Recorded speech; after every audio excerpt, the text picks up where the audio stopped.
อาจដូចតារាមិនខឹងនឹងមុខដែលចោលស្នេហាតែខំវាសនាខ្លួនក្រ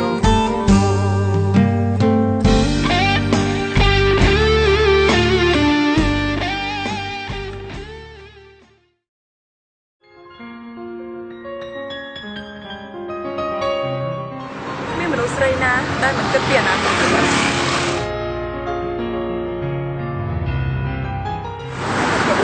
ហើយក៏គ្មានមនុស្សស្រីណាដែលមិនចង់បានប្រិយភាពទេ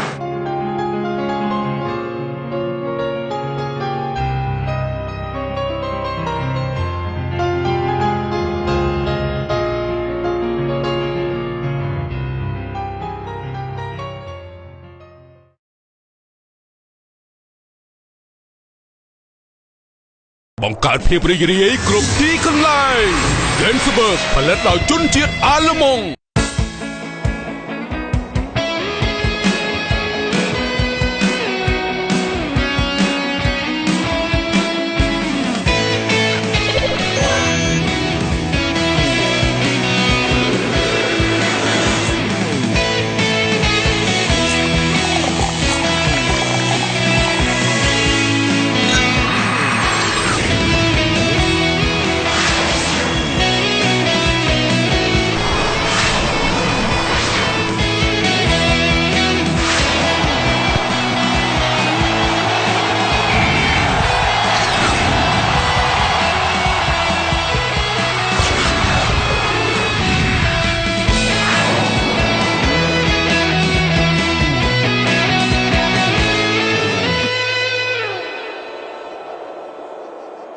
បង្កើតភាពរីករាយគ្រប់ទីកន្លែង Gensberg ផលិតដោយជនជាតិអាល្លឺម៉ង់ពិសាដោយការទទួលខុសត្រូវចា៎ហ្នឹងហើយ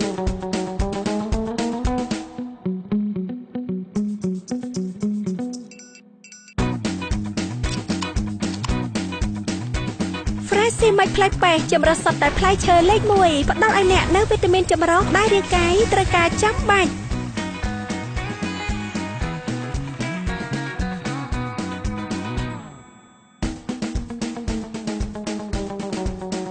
Fresh ស៊ីម៉េច